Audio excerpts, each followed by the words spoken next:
How to Make a Killing is a new darkly satirical crime comedy film starring Glenn Powell in the lead role, a bastard who seeks to reclaim his multi-billion familial inheritance by eliminating the rest of his family.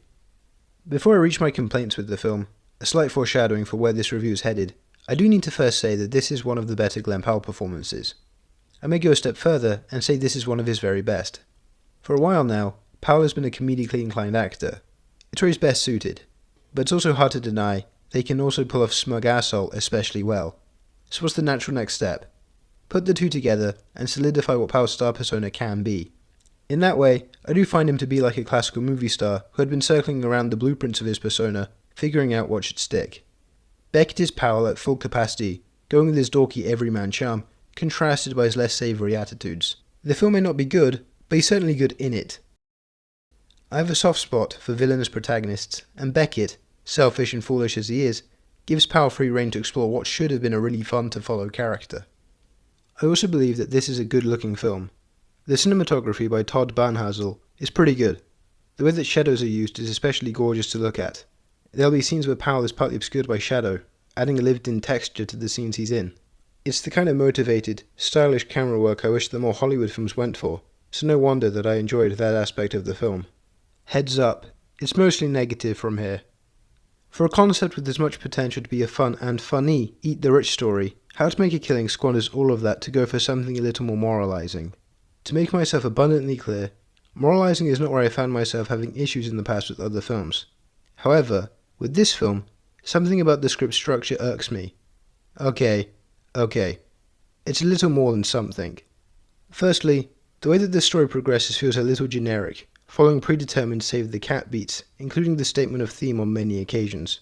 A film can be blatantly expressive with its themes, but it's got to be able to do so with either a little finesse in the dialogue department, or go a little gonzo with it. Give me something else to latch onto, and on-the-nose dialogue becomes pleasantly hokey, or an angry rallying call. How to Make a Killing is neither, and, instead, is only incredibly noticeable. The film is also terribly paced, in my opinion. It goes by far too fast, so none of the actual killings feel earned. Mostly, there's no time spent on the setups. Beckett will come in contact with a relative and, roughly 2 pretty short scenes later, they're dead at his hand. There's no resolution to the action either, just Beckett's narration saying that nothing had happened as a result of it. The only time there's any semblance of a setup or specific payoff to his actions, the relative in question is the most annoying one, who has no real redeemable qualities, and the purpose of it is to establish a love interest for our protagonist, spurring on a love triangle arc. The film is also set over many years, and nothing in the filmmaking connotes this shift. Characters will say, "It's been a year," or "It's been X amount of years, and Y has happened in the meantime," which is boring for an audience member. It's a lot of tell, and don't really show. The ending gets close to an interesting wrapper, but by the time it arrives, it's far too little, too late. It does veer off in a new direction after the formulaic structuring of the rest of the film, and, if the film had been as solid as that finale, this would likely be something I'd be fond of. As it is currently, skirting around spoilers, the ending elevates a generic film, but can't remedy the slog that is the rest of the story. Another flaw I picked up on with the film is its constant use of non-diegetic needle drops. They don't add anything to the story.